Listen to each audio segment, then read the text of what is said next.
welcome to the Heartification podcast, where I interview people on how art has affected their lives and what it means to them.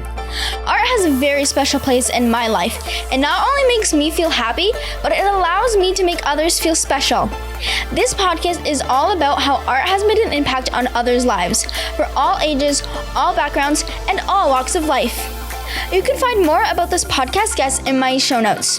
Without further ado, let's welcome my next guest. She is a speaker, author, and coach. Please welcome my next guest, Cortney McDermott. Hi. Hi, thank you so much for being on my podcast. Thank you. It's really great to be here. So the first question I always ask is, how do you define art? Well, I guess I wonder why or if we should define art, first and foremost. I think that there are a lot of implications inherent in defining it. So, because I think when we define art, we put a lot of parameters and expectations around creative expression in general. And maybe we even limit who is allowed into that world in a sense, but also what it means, right? So I'm sure that someone who teaches art or studies art will, counter me on that and tell me that, that art should be defined, and they would provide all those definitions. But I guess in my own ignorance, I would argue that, great artistry is found, for example, in things like the lines on a human face. Who draws those? Like, is the person's life experience the artist? Where does that, and I think actually from my experience is if we actually stop and observe things and we get really present with them, then almost anything could, or maybe anything really could be considered art. But I think trying to label something that maybe defies labels, like in general, even people, right? It's, I think we kind of can get into a little trap with that. But I also think that, again, if we observe things, we can find something in them that moves us. And I guess that is that feeling that we connect to, that we maybe call art, or we call it different things. We call it inspiration, or we call it by a lot of different names. But I think maybe if I had to, I would say that maybe that's kind of pointing to something that might be what we're talking about today. Yeah, definitely. I totally agree. Like, my definition is any way you're able to express yourself, which can be anything in this world. So, like, to me, there's not like one certain thing that's an art and another thing that is not an art or an art form. And even you mentioned how, like, if you just sit and, look around you, art is everywhere. And I paint landscapes. Like, that's what I paint. I love painting landscapes, and nature is art. And if you actually look at it, the texture of the bark and how the leaves are formed and the colors is all art. And it's so beautiful, and it's right in front of us. Absolutely. I feel the exact same way. In fact, when I was reviewing a little bit of your questions, that's exactly the same sentiment that came to me is, art is, you can find it absolutely. The easiest and clearest place to find it is in nature. Yeah. Yeah, exactly. And what art forms are you exposed to? Well, I guess to carry on that theme, the lifelines of a leaf, the sun painting the sky different every time it falls and rises again, also a man whistling or a child laughing. Like I said, I think when we are paying attention, art is everywhere. It's inherent in all of creation. Yeah. Yeah, definitely. That's awesome. And you spent quite a bit of time working for a company. So how did art play a role in moving away from that type of lifestyle? Well, it's interesting. I think art lives everywhere, like we said, right? But I know for me personally, when I was working in corporate, I was working as a corporate executive. I was jet setting all over the world. I had a very, very fast-paced lifestyle. And what that translated to for me personally was that I wasn't really observing things, in the ways that we're talking about. Like, I would be that person who'd walk right by the leaf and not notice its lifeline.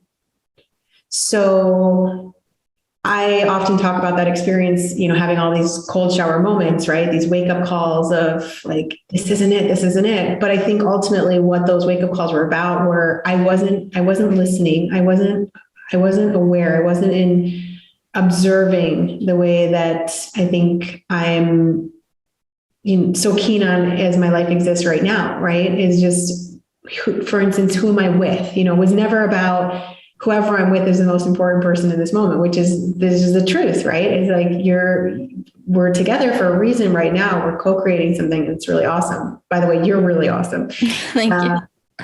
And that was often overlooked in this quest of getting somewhere. I think that when you're not consciously creating, I was talking to some people earlier today and they were saying, oh, it's been so long since I was creating something just for myself, because you get in, it's very easy to kind of live by other people's priorities, and other people's demands and things. And I think a lot of society can in life can sort of push you in that direction. But for me, at least, when I started to move away from everybody else's priorities and figure out what my priorities were, was when I started making what I guess you could call my own art, but actually it happened before I left the corporation, but that listening was like, sometimes it's screaming at you, right? And you have no choice but to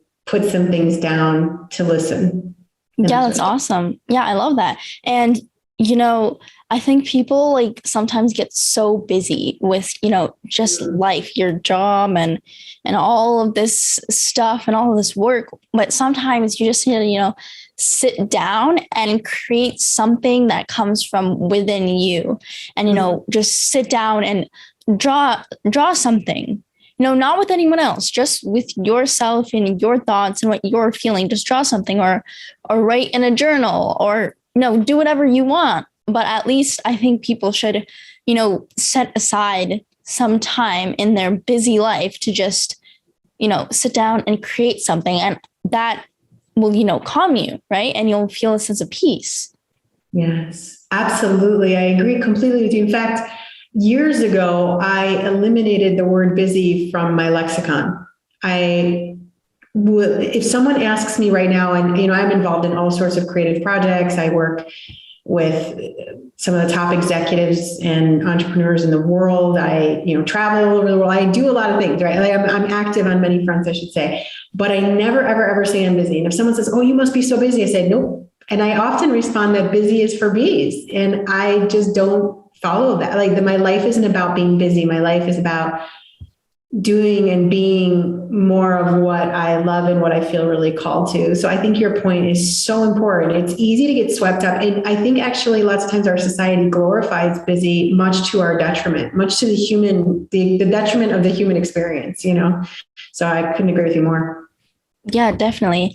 And how important is having those you coach use creativity in their decision making? Well, personally, I believe that the most important creative project you will ever have in your life is you. It's the you you're becoming. It's the potential that you're stepping into. It's your own ability to say, oh, wow, I have this evolutionary impulse coursing through me. For instance, in your case, I feel this evolutionary impulse to paint landscapes. And I am, come hell or high water, I'm going to express that. And then in you following that impulse, you are embarking on this journey of becoming who you are, right? And I think ultimately, when I look at anybody in their life who's doing that, it's almost like, in a lot of people you can see, it's almost like there's this, people who are doing that, there's this spark. There's this spark, there's something about that person. And you say, oh, why am I I'm magnetized to that person, or they've got this kind of a glow or something. And then you often, in a lot of other people, I'd say, unfortunately, the vast majority of people, definitely not anyone who's listening to this podcast, because like anyone who's listening to this is someone who's wanting to understand more about their potential. They're wanting to see where their own kind of art can take them. And when you don't have that, it's almost like you're walking dead. It's almost like you've turned off the light that lives in you. You talked about it being something within, finding that something within you. In fact, the name of my book is Change Starts Within You. And that preposition is really important, because lots of times people think, oh, it starts with you. No, it starts actually within you. It's those processes that you're undergoing internally, and finding a meaning in that, and giving those interpretations and things that, again, support you and aid you into becoming more of who you are. So ultimately, when I'm working one-on-one with people, I don't take a lot of one-on-one clients, but when I'm doing that, we often go back to that piece of the decision making. It's so, your creativity is a huge part of that, because that's the part that only you can add. That's the spice, right? That's your own imagination, which is your own imaging of your potential. Yeah, exactly. And, in school, they always, teach you to listen to each other's ideas, because everybody has, different experiences and has, seen different things. And if you bring all of those different creative, awesome ideas together, you can create, an awesome project if it's for a project. And, that goes for anything, and not even just a collaborative work, right? You need to be creative in everything, especially, in business. That's the people who are going to invest in your business or buy from your business or whatever it is going to look for that different thing about your business. Like, what separates you from all the other businesses that they can go to for the same thing. Mm-hmm. Yes, absolutely. Absolutely. Yeah. And do you see speaking as an art form? And if so, why? Yes, I most definitely do. Well, I guess, I would ask you, have you ever heard a talk that moved you emotionally, maybe even made you cry, or, moved you to tears? Has that ever happened for you? Not that I can remember at the top of my head, but probably if I think about it for a long time, probably, yeah. Yeah, well, I've heard many talks, many great orators who have really just like moved me to my core. And if I go back to trying to define this undefinable thing, that is, an ultimate art form, is if I can use words to evoke something in you, to remind you of the beauty that lives inside you or all around you. If we can use that form of expression, again, speaking is just another form of expressing, or taking what is within and making it manifest without, right? So for me, most definitely it is. Yeah, definitely. That's awesome. And if you were to pick up a paintbrush right now and you had to paint what your life looks like, what would you paint and what colors would you use? So my words are my paintbrush, and I pick that paintbrush up every day. I speak with that paintbrush. I sing with that paintbrush. I write with that paintbrush. And, maybe you could say those are three paintbrushes, but every single day I use those paintbrushes, and they do paint what my life looks like, what my life has been, what my life is becoming, but also the lives of the thousands of people I've worked with around the world. And that means that every single color is, I try to use every color. In fact, oftentimes I've been asked before, what's your favorite this, what's your favorite that, what's your favorite color? And I always say, white, which obviously is all the colors, but it's true. It's like, you can't have white without green. You can't have white without the red, right? You do need all of it. And my aspiration, at least, or what I try to do in my work, is to paint with all those colors. It's like almost like, I think lots of times we see, in human expression, it's almost like the piano with 88 keys, right? But you're just hovering between one or two keys, right? It's like, but you have this whole palette available to you. So I try to paint with all of that, with the tools that are available to me, that were given to me. Yeah, that's awesome. And do you see writing as an art form? Absolutely. For the same reasons that, I just mentioned about speaking and my paintbrushes, and when I sit down, it's funny because actually right now, so I was working on my second book, which was supposed to be another nonfiction book. And I was well over halfway through that book. And all of a sudden, months ago, actually, I got this creative impulse, like to turn it into a fiction, to start writing fiction, actually, to make it a fiction book, my next book. And I was just, I ignored it. I tried to ignore it. I paid a little attention to it, and then I tried to ignore it. And now that has come back full force, is like, I am now writing a fiction book, which is just mind blowing to me on many levels, but it's a form of artistic expression. It's a form of communicating a lot of what I have and want to share with the world. Yeah, that's awesome. I'd love to read your book once it comes out. Great. Thank you. Awesome. What is it about? Like the storyline?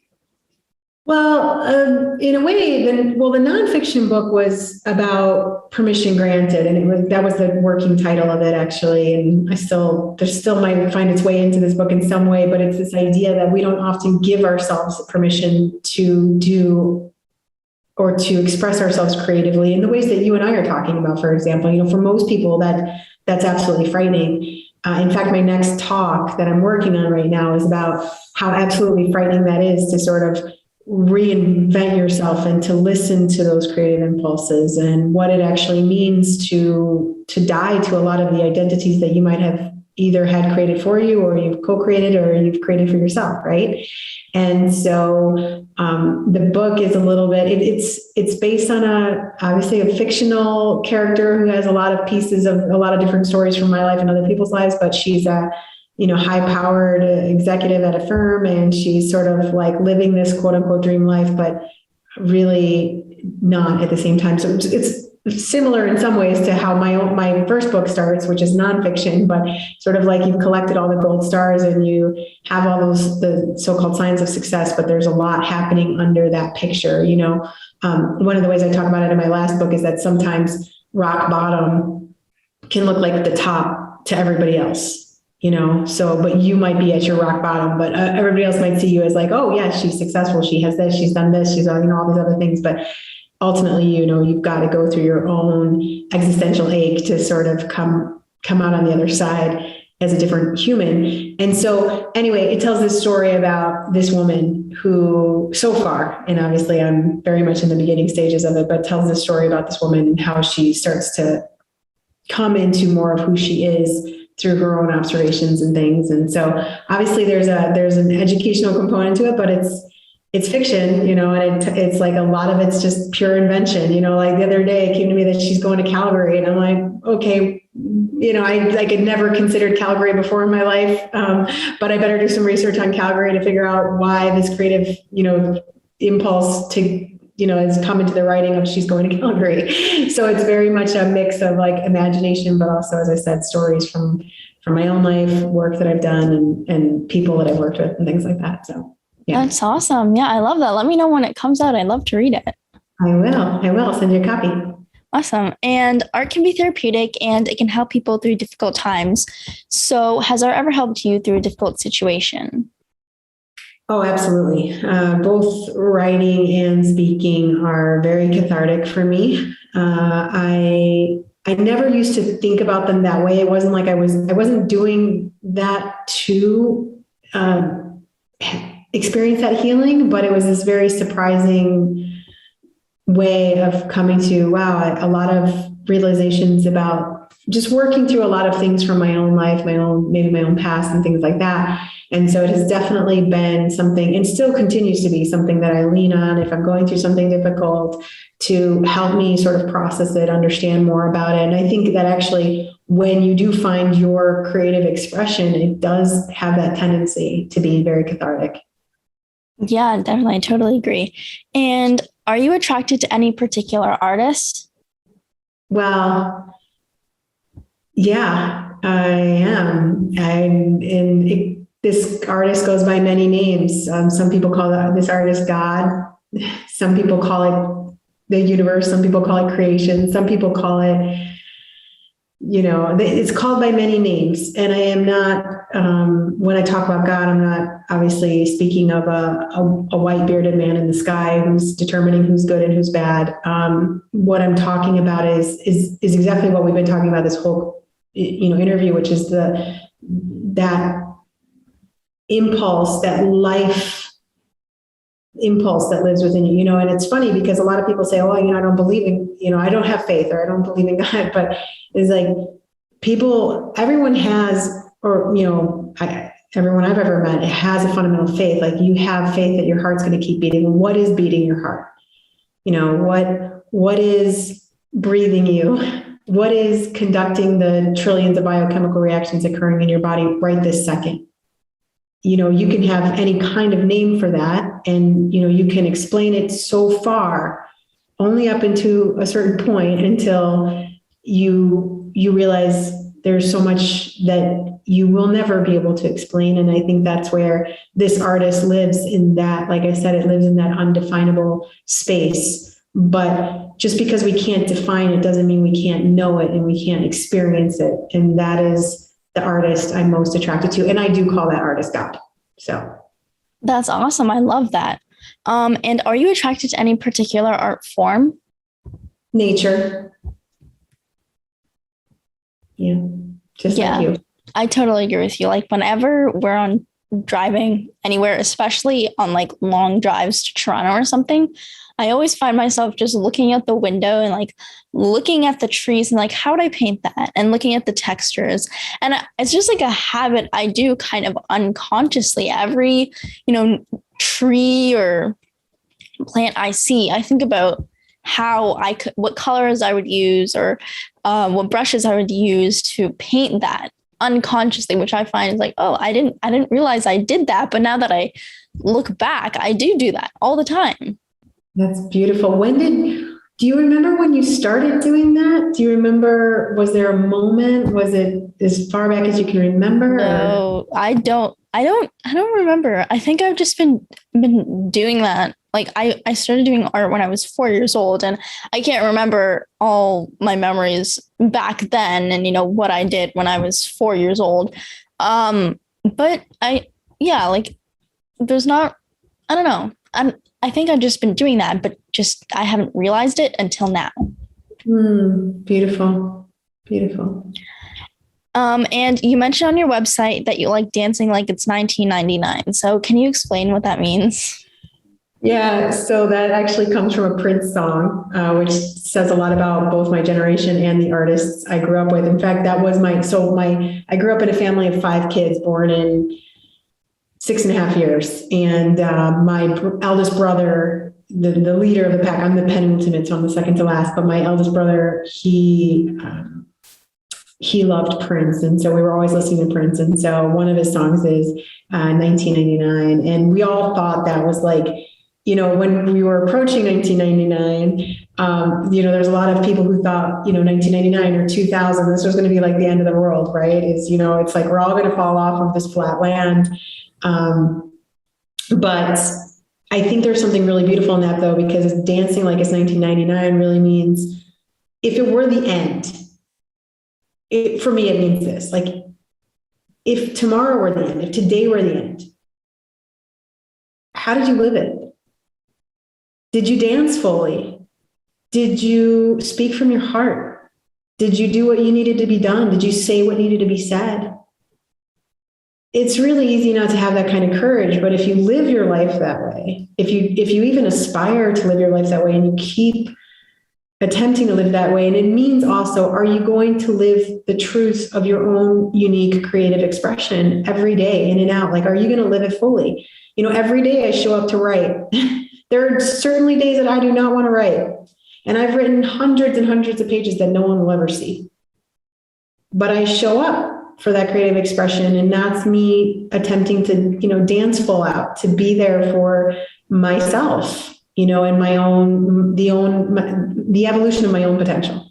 And so really that's kind of what inspired me to write. It's a mix of things, but that's sort of what inspired me to talk about dancing like it's 1999. That's awesome. And I love to dance, really love to dance. It's like in my bone, in my jets, in my blood. And yeah. Yeah, that's awesome. And my heartification project is all about giving back to the community. So how do you give back to the community? Well, my business model is based on education. So there's ways that I use, I might give to a cause that works, to educate people, not just to there's that saying, right, of you can give someone fish or you can teach them to fish, right? You can, and I'm pretty sure that comes from the Bible, but it's the difference between, and the way I like to think about it actually is the meaning of the word educate comes from edure, which means to draw forth.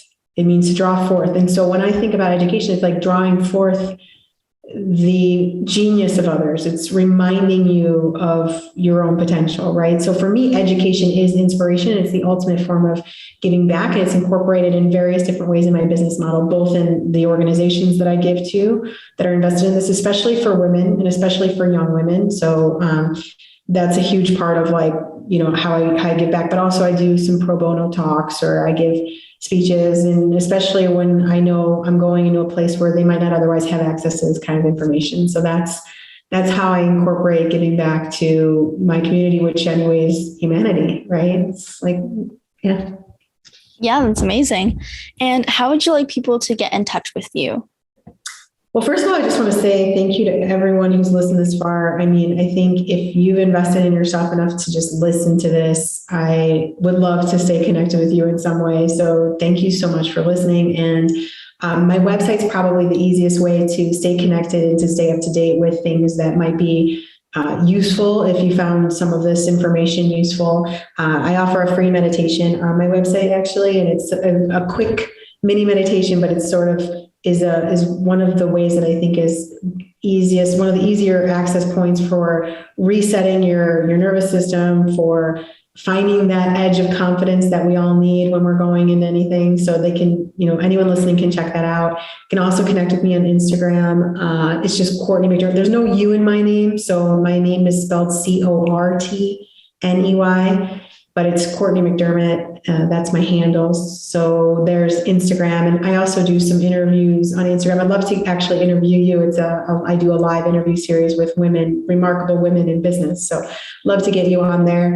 And of course, if anyone wants to check out my book, that's basically, for me, that was the information that I give in my book is really how I started this process of leaving behind the scripts that I felt had been written for me, and that maybe I'd even subconsciously written for myself, and reinventing that and finding my way into a totally different life, and a totally different sort of creative expression. So those are the main ways. My website is Cortney Inc., so cortinc.com. And yeah, that's where you can find me. Awesome. Yeah. Well, thank you so much for being on my podcast. Thank you for having me. This has been really fantastic. You're remarkable, and I'm really glad we could connect. Thank you for listening to this podcast. Remember, if you want to find out more about this guest, please go to my show notes where I have all the links needed. If you enjoyed this podcast, please subscribe to my podcast series and help me by sharing it, leaving a rating, and a comment. I hope you join me on my next podcast. Bye for now.